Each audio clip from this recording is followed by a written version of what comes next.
Hello friends and welcome. I am Kinshuk Mitra, Assistant Professor in Mechanical Engineering Department, SSI PMT, Raipur. चलिए एक बार फिर से शुरू करते हैं थिकन टूल के साथ। तो थिकन टूल के लिए पहले हमको एक सरफेस बनाने की जरूरत होती है। तो let's first of all make a surface. तो मैं यहाँ पे रिवॉल्व टूल यूज करके जो है सरफेस बनाने जा रहा हूँ। ये सरफेस जो है आप किसी जैसे कि एक्सट्रूड या स्वीप या कोई भी जो है टूल से जो है सरफेस फॉर्म कर सकते हैं। और उस सरफेस का यूटिलिटी एज अ सरफेस कुछ नहीं होता है, बट ये सरफेस क्योंकि फॉर्म करना जो है 3D मॉडलिंग टूल्स के थ्रू डिफिकल्ट होता है, इसलिए जो है हम यहाँ पे हमेशा सरफेस को यूज करते हैं और फिर उसको थिकन करके जो सॉलिड में कन्वर्ट करते हैं। तो यहाँ पे हम बहुत सिंपल सरफेसेस बनाने वाले हैं, इसलिए जो यहाँ पे उसकी यूटिलिटी शायद उतनी जो है प्रूफ ना हो। आगे आने वाले कमिंग वीडियोज में जो है हम थोड़े और कॉम्प्लेक्स जो है सरफेसेस को थिकन करके देखेंगे। ये हमने यहाँ पे थिकन क्लिक किया और सिंपली सरफेस को क्लिक करेंगे और चूज करेंगे कि कितना थिकनेस आपको देना है। यूजुअली जो है सरफेस क्योंकि जो है कॉम्प्लेक्स शेप्स होते हैं, तो यहाँ पे आप 10, 20, 50 mm का जो है थिकनेस अप्लाई नहीं कर सकते। यूजुअली 1, 2, 3, 5 mm के रेंज का ही थिकनेस ज्यादातर कॉम्प्लेक्स शेप्स को जो है एप्लीकेबल होता है। उससे ज्यादा जो है आपको अक्सर जो है खुद को ये दिखेगा कि जो है सरफेस सॉलिड में फॉर्म होने से फेल हो जाएगा। अगला टूल देखते हैं मिरर एंड पैटर्न। तो मिरर में क्या होता है कि ऑब्जेक्ट जैसे कि हम भी सामने कभी मिरर के सामने खड़े होते हैं तो हमारा रिफ्लेक्शन या हम ही जो अपने आप को देख पाते हैं। तो यहाँ पे भी क्या होगा कि आप जब भी मिरर करेंगे तो वो चीज जो है पलट के एक तरह से घूम के जो है आपको जो है दिखेगी। अब और पैटर्न में जो है वो ऑब्जेक्ट्स जो है एक सीक्वेंस ऑर्डर में जो है एक के बाद एक ऑब्जेक्ट जो है प्लेस होगी। ये चीज क्या है इसको हम लोग प्रैक्टिकली यहाँ पे करके देखते हैं, तब इस चीज को ज्यादा और बेहतर तरीके से जो है समझ में आ रहे हैं। तो क्योंकि हम यहाँ पे मिरर और पैटर्न देखने वाले, तो सबसे पहले एक बेस प्लेट जैसा स्ट्रक्चर बना लेते हैं। तो यहाँ पे हमने एक रेक्टेंगल बनाया और उसको एक्सट्रूड कर लिया। इसके ऊपर जो है हम इसको बनाने जा रहे हैं। तो ऐसा जरूरी नहीं है कि जो है पैटर्न जो है काम नहीं करेगा इसके बिना।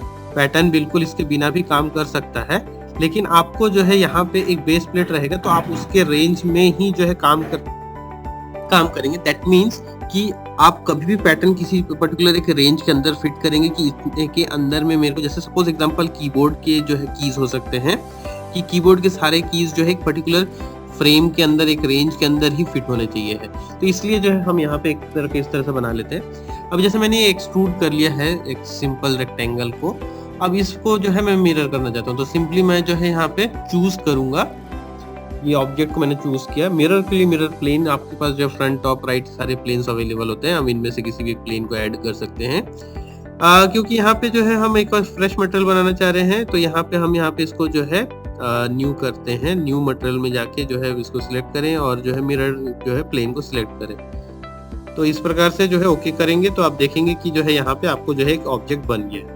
अब क्योंकि जो है ऑब्जेक्ट जो है सभी तरफ से जो है एक जैसा दिखने वाला है, तो यहाँ पे शायद उतना फर्क पता ना चले। तो चलिए हम यहाँ पे थोड़ा सा जो है चेंज क्रिएट करते हैं। एक जो है लाइन को मैं डिलीट करता हूँ, उसको आर्क से रिप्लेस कर देता हूँ। अब देखिए जो यहाँ पे जो आपको स्ट्रेटेजी है, जो चेंज जो मैं आपको जिसके बारे में बता रहा था, पैटर्न और मिरर के रिस्पेक्ट में जो आपको जो डिफरेंस देखने को मिलेगा वो आप यहाँ पे क्लियरली नोटिस कर सकते हैं।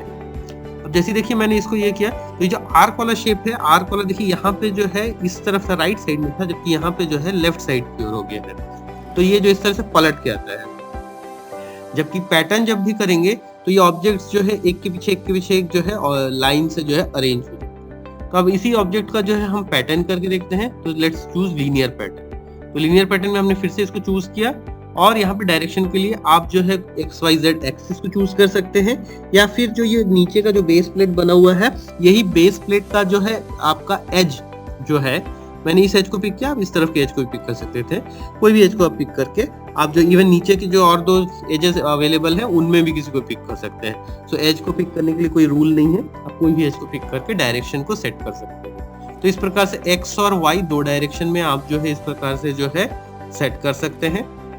तो ये इस प्रकार से सेट हो गया। और यहाँ पे जो है ये नंबर ऑफ इंस्टेंसेस कितने आपको चाहिए हैं यहाँ पे आप लिखेंगे तो उस हिसाब से आपके इंस्टेंसेस क्रिएट हो जाएंगे और दोनों के बीच की दूरी जो है यहाँ पे आपके डिस्टेंस से सेट हो जाएगी। सेंटर्ड करेंगे तो जो है आपका ऑब्जेक्ट सेंटर हो जाएगा और आपने जितनी कॉपी सपोज 4 लिखी है तो 4 इस तरफ भी होंगी 4 इस तरफ भी होंगी, तो इस तरह से जो है डबल हो जाता है। तो सेंटर्ड डायरेक्ट जो ऑप्शन जो है आपको दोनों ही डायरेक्शन में अवेलेबल मिलेगा, आप दोनों के लिए ही इसको यूज कर सकते हैं। इस पर्टिकुलर केस में जैसे कि मैंने बताया था इसलिए मैंने बेस प्लेट को रखा था, क्योंकि ये बेस प्लेट के रेंज के बाहर जा रहा है तो हमने सेंटर्ड को जो है नेग्लेक्ट कर दिया और खत्म कर दिया और उसके बिना ही जो है हमने पैटर्न करके देखा। तो ये हो गया एक टाइप का लीनियर पैटर्न जिसमें कि जो है आप जो है लीनियरली जो है आप चीजों को बढ़ता हुआ देख पा रहे थे। अब हम लोग जो है यहाँ पे दूसरा टाइप का सर्कुलर पैटर्न को देखेंगे। तो यहाँ पे जो है ये सारे जो है एक सर्कुलर फॉर्मेट में जो है फॉर्म होते हुए दिखेंगे आपको।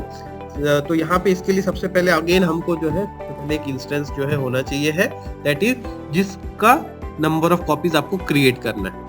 तो हम इसको कोशिश कर रहे हैं कि हम इसको जो है ड्रैग करके जो है इसको जो है थोड़ा सेंटर में लेके आ जाए, ताकि जो है इसके इंस्टेंसेस जब रेडियली घूमेंगे तो इस बेस प्लेट के बाहर ना निकल जाए, बिकॉज सॉफ्टवेयर के पास ऐसी कोई समझ नहीं है कि जो है वो बेस प्लेट के साथ अटैच होना चाहिए है। वो बेस प्लेट से ये अटैच है लेकिन अगला वाला इंस्टेंस बेस प्लेट से बाहर यूं ही हवे में लटकता हुआ जैसा जो है स्ट्रक्चर बना दे सकता है। तो ये टोटली हमारे ऊपर है कि हम इसको किस प्रकार से डिफाइन करते हैं। तो इसलिए मैंने यहाँ पे इस प्रकार से इसको जो है थोड़ा सा करीब ला दिया। आप इसको प्रॉपर फुल्ली कंस्ट्रेंट डायमेंशनिंग के थ्रू, वैल्यूज के थ्रू जो है इसको सेट कर सकते थे। मैंने यहाँ पे अभी सिंपली ड्रैग ड्रॉप कर दिया है। अब मेरे पास इंस्टेंस तैयार है, मैं सर्कुलर पैटर्न ऑप्शन को क्लिक कर चुका हूँ। पार्ट को सिलेक्ट करते हैं। एक्सियल जो एक्सिस जो आपको जो यहाँ पे चूज करने की जरूरत है, उस एक्सिस को बताने की जरूरत है कि यहाँ पे जो है मेरा Z एक्सिस जो है कैसे चूज करें। तो यहाँ पे जो एक्सिस के लिए ऑप्शन के रूप में यहाँ पे जाए और यहाँ पे क्लिक करें, ये रहा आपका Z एक्सिस। जैसा कि आप देख सकते हैं यहाँ पे जैसी कॉपीज देखिए जो है यहाँ पे सर्कुलर फॉर्मेट में घूम रही है, तो इंस्टेंसेस भी जो है घूमते हुए आपको दिखेंगे कि जो है सारे जो है कंटिन्यूसली रोटेट हो रहे हैं। तो ये जो है मेजर जो पार्ट है, जो अगर मैं यहाँ पे एक सिंपल सर्कुलर जो है सिलेंडर बना लिया होता तो आपको जो है ये चीज जो है देखने को नहीं मिलता। तो जो है सर्कुलर पैटर्न इस प्रकार से काम करता है। अब इसी में जो है आप कितने इंस्टेंसेस क्रिएट कर सकते हैं, तो एंगल तो 360 होगा सर्कल में। तो आप यहाँ पे इंस्टेंसेस कितने क्रिएट करना चाहते हैं, यहाँ पे नंबर ऑफ इंस्टेंसेस लिख दे, आपको दिख जाएगा होता हुआ। सबके बीच में इक्वल स्पेसिंग चाहिए है तो इक्वल स्पेसिंग रहेगा। अगर आप इक्वल स्पेसिंग नहीं चाहते हैं तो इक्वल स्पेसिंग को हटा दीजिए। फिर आप जो है जितने अलग अलग वेरिएशंस के साथ में सपोज 30 डिग्री में जाते हैं, फिर 60 डिग्री में जाते हैं, फिर जो है 120 डिग्री में जाते हैं, तो इस प्रकार से आप उसको जो सेट करके जो है चेंज कर सकते हैं। सो ये जो है हो गया सर्कुलर पैटर्न का तरीका। अब अगला नेक्स्ट जाते हैं, यहाँ पे हम जो है इसको जो है सबसे पहले जो है इसके लिए हमारे पास जो है आर्क, कर्व या लाइन, ऐसा कोई पर्टिकुलर प्रोफाइल होना चाहिए, पाथ होना चाहिए, जिस पाथ के अलोंग जो है ये जो है आपका इंस्टेंसेस को ट्रैवल कराएगा। तो अभी तक जो है या तो वो जो है सर्कुलरली घूम रहा था या फिर जो है लीनियरली जो है एक सेट एक्स और वाई डायरेक्शन में जो है प्रोपागेट कर रहा था। अब आप जो स्केच बना के देंगे उस स्केच के अलोंग जो है ये ट्रैवल करेगा, इसलिए इसको बोला जाता है कर्व पैटर्न। तो कर्व पैटर्न में आपके पास सबसे पहले एक स्केच में जाके 2D स्केच में जाके एक कर्व बनाने की जरूरत है। अगर आपके पास वो कर्व है तो उस कर्व के अलोंग, जैसे कि आप यहाँ पे देख पा रहे हैं, नंबर ऑफ इंस्टेंसेस जो भी आप लिखेंगे उतने सारे इंस्टेंसेस यहाँ पे क्रिएट हो जाएंगे। सो ये जो है आपका कर्व पैटर्न हो गया। तो इसके लिए अभी आपके पास एक इंस्टेंस होना चाहिए है और एक कर्व होना चाहिए। तो curve can be line also, but क्योंकि जो है linear pattern already linear format में लाइन में ही करता है, तो इसलिए हम यूजुअली यहाँ पे लाइन को यूज करने का कोई सेंस नहीं बैठता, इसलिए हम यहाँ पे लाइन नहीं लेते हैं, यहाँ पे स्प्लाइन या कर्व ही ऑप्ट करते हैं। So this is how this particular tool works. अगला टूल हम देखते हैं हेलिक्स टूल। सो हेलिक्स से जो है आप हेलिकल कॉइल्स जो जब बनते हैं वो आप बना सकते हैं, जैसा कि आप लोगों ने बाइक के शॉकअप या सस्पेंशन के रूप में देखा होगा। हेलिकल कॉइल जो लगे होते हैं कार्स में सभी जगह पे, वो जो है आप बना सकते हैं। स्प्रिंग जिसको कि शॉर्ट में बोला जिसका पेन में लगा हुआ होता है, तो वो सेम चीज जो हम यहाँ पे बना सकते हैं। तो इसके लिए जो है first of all pre requisites क्या क्या है, तो सबसे पहले आपके पास एक सरफेस अवेलेबल होना चाहिए जो कि सिलिंड्रिकल सरफेस हो। तो यहाँ पे हम सबसे पहले एक सर्कल बना ले रहे हैं और सर्कल को एक्सट्रूड करेंगे। सर्कल को एक्सट्रूड करने के बाद उसको जो एक्सट्रूड जो है सरफेस फॉर्म में करेंगे और टूल को कॉल करके लेके आएंगे। अब हेलिक्स टूल के थ्रू जो है हम सबसे पहले इस सरफेस को पिक करेंगे, जो सिलिंड्रिकल सरफेस हमने बनाया है, और यहाँ पे नंबर ऑफ रेवोल्यूशंस कितने चाहिए हैं और जो स्टार्ट एंगल जो है कहाँ से होगा, उसके जो उस एंगल से कितनी दूरी पे, 30 डिग्री पे, 90 डिग्री पे, इस तरह से आप उसको स्पेसिफाई करके जो है चेंज करके जो है आप उसको जो है फॉर्म कर सकते हैं। जैसे कि अभी देखिए यहाँ पे जो स्टार्ट यहाँ से हो रहा है, मैं यहाँ पे इसको जो है एडिट करता हूँ और यहाँ पे एंगल को जो है मैं यहाँ पे कुछ दूसरी वैल्यू लिखता हूँ, सपोज 0 डिग्री लिख देता हूँ। तो देखिए यहाँ पे जो है ओके करूंगा तो यहाँ पे जो इसका स्टार्ट पॉइंट यहाँ पे जो था वो चेंज होके थोड़ा सा आगे बढ़ गया। तो इस प्रकार से आप उसको जो कंटिन्यूसली एंगल दे के उसको जो है उसकी स्टार्ट पॉइंट शुरुआत कहाँ से होनी है उसको जो है सेट कर सकते हैं। तो इस प्रकार से जो है आपका ये सेट हो गया। अब इसके बाद जो है जब मेरे पास ये बन चुका है तो अब आप इसको चाहे तो स्वीप टूल के रूप में भी यूज कर सकते हैं।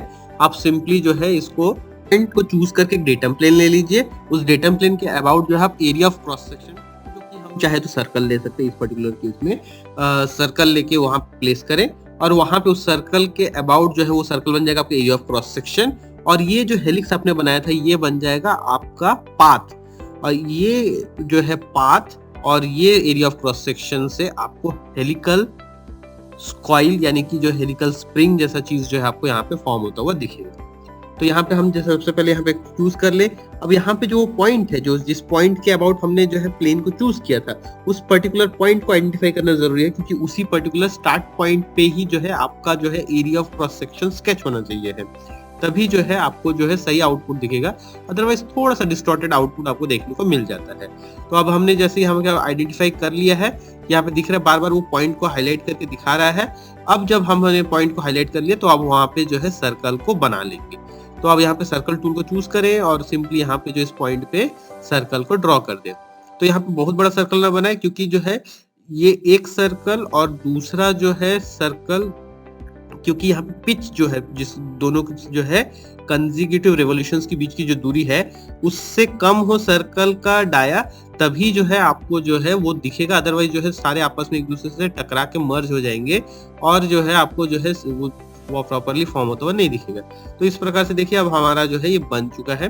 तो इस प्रकार से जो है आप एक हेलिक्स ऑप्शन के थ्रू स्वीप को कंप्लीट कर सकते हैं।